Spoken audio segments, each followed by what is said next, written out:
Hi everybody, today another kind of abstract page, but not completely because I have a focal point, and for the abstract pages you don't usually use focal points. But I absolutely love the background texture and it's really easy to make, so stay tuned. It's Asia Marquet here, Lemon Creation, welcome to my channel.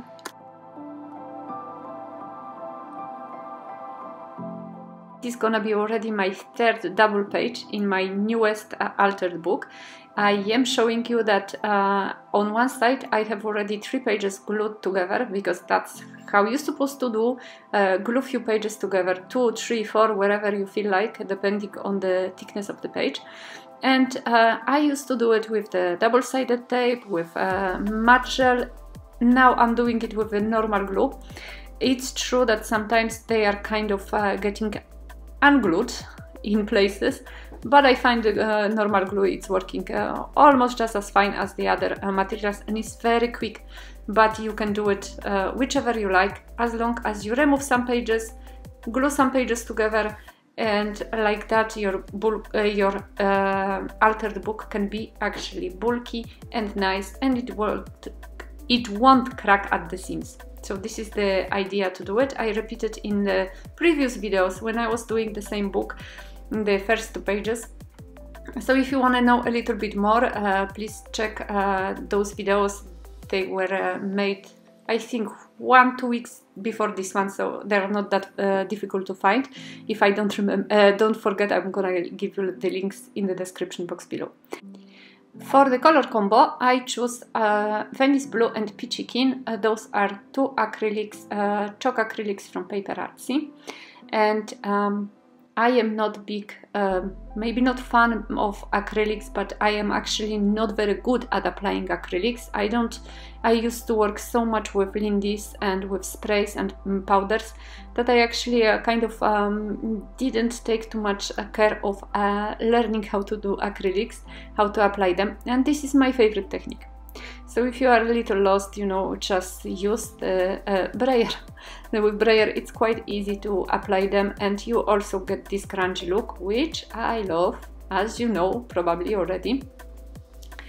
And I am adding paint a little bit with my finger also, and you can also add it with the baby wipe, but be careful, because if you are using altered book, if you add acrylic with the baby wipe or something which is quite wet, you may actually tear the page a little bit, so be careful with that. I find that the brayer is the best way to go. I kind of love it because, you know, the old books, they have a lot of unevenness on the pages, and so when you're adding the paint with the brayer, you know, you're getting the places when there is no paint, because it doesn't, you know, the page is not smooth, and it adds so much charm to it. The page on the left hand side, it's actually not my favorite. It has a lot of bumps from the page which I've made before, so I'm gonna be adding some stenciling to cover this unevenness.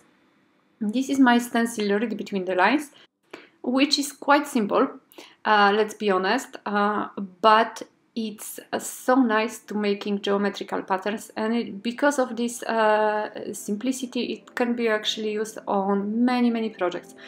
So this is it for my publicity. I am gonna give you the link to my online shop, and thank you so much for supporting me. And so I added with the cream paste, my all-time favorite cream paste from Stamperia. This is the end of the jar, but I have already a second one ready to go, because I really cannot live without this paste. And I kind of apply it you know, on both sides, but kind of trying not to do the same mirror kind of image, just change it a tiny bit more. And because the page on the left hand side, the ones I did before, it had a lot of texture, I couldn't get a very clear stenciling from on this page. So that's why I am removing a little bit of stenciling here, because I didn't like that the paste kind of ran under the stencil. just because, simply because the page is not smooth enough, and I decided to remove it delicately. I'm alternating between the craft knife and the baby wipe to just remove it a little bit, and I'll add a tiny bit of this peachy green, peachy kin pink to you know, to make it look better. And I'm gonna be also using a little bit of Snowflake. That's also chalk acrylic from PaperArtsy. You can replace it with white gesso, why not? But I actually have only now heavy body white gesso, so for that purpose I would have to dilute it with water, so it's quite simpler to just use the acrylic, and it will make the work done. And I am applying it with my finger to just make kind of a white smudges to kind of make the page a little bit, I don't know, coherent. I have no idea. I just feel in my like head that there is white needed, and so I am adding a little bit of white, because I also didn't like that, you know, the colors were all over the place. You know me, I need my white, I need a little bit of white space, so this is what I'm doing. And I'm at the end of the how do you call it, of the box of paint, so that's why I'm using a paintbrush to get the paint out, because it's not possible to squeeze it anymore. And I don't really want to waste it, because I absolutely love the chalk acrylics, especially the Snowflake one. It's really white and it's really nice.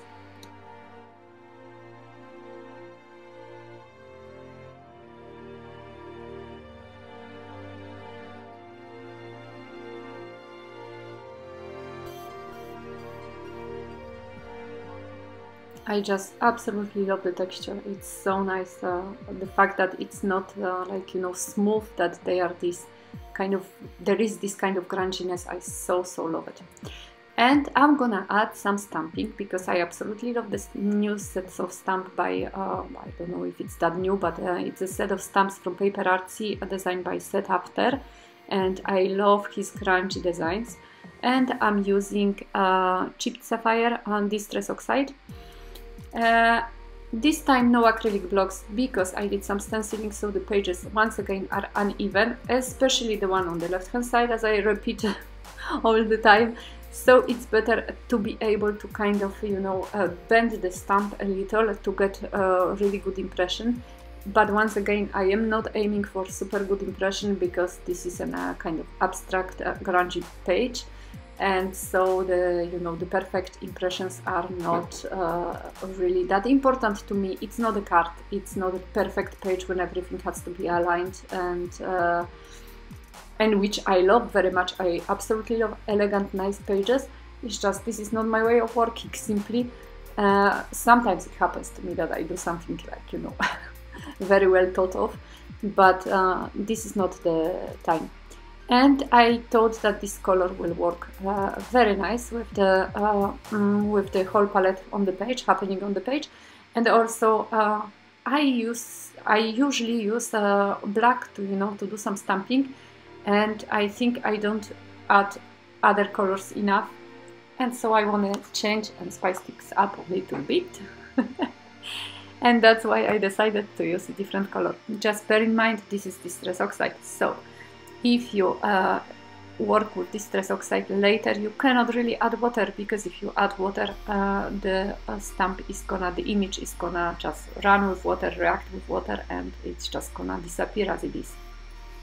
And I'm adding a tiny bit of this kind of grungy script stamp, which is not really script, but I don't want to make a big or very crispy impression. That's why I'm using the paper on the side to, you know, to stamp the first time, and then add a little bit of, you know, like faded stamping.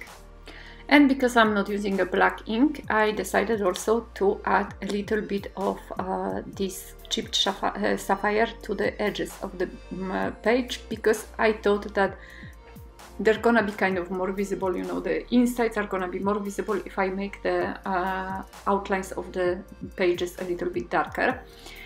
I used the makeup sponge for that, and it was not a great way to do it. That's why now I am using a baby wipe once again to remove a little bit of the markings I made with the sponge. So, you know, if you press too hard, you can make actual mark of the sponge and it doesn't look well. But that's the beauty about Distress Oxide, that you actually can remove it, can work with it. And that's what you can do with the baby wipe, for example. So at the end, the effect is as I desired, but in the middle of the process, I actually had a small problem with it. And so, my dear friends, I think you've seen that it's quite easy to do it. The abstract pages are quite forgiving also. And because it's a double page, it's quite big, I didn't want to leave it just like that. So I added the elephant, which I got from internet, and the words from my really silly words collection. Again, link description to my shop, you're gonna find it in the description box below. And I used the Deluxe Adhesive from Nuvo to glue everything together. If you have a problem with gluing, just, you know, you need to stick something, or either use paper clips to hold it onto the page, because of course there is a, you know, uneven page because of the stenciling, or just put something on it and you know, make it sure that everything sticks well to the page. That's what I done just here. And this is it, guys. I hope you enjoyed the process. It was very nice for me to create it. I think this is gonna be my cup of coffee, or my way to go. The pages like that, and the other pages, you know, very with a lot of white space and a lot of black stamping. I think I'm finally finding my path, and I am so happy for that.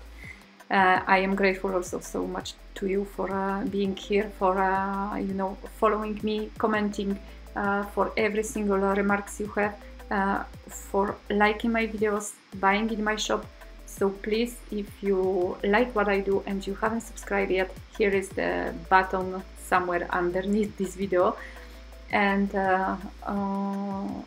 that's it. I wish you a beautiful day, and I hope I'm gonna see you in my next video. Sending you big hugs, guys. Bye bye.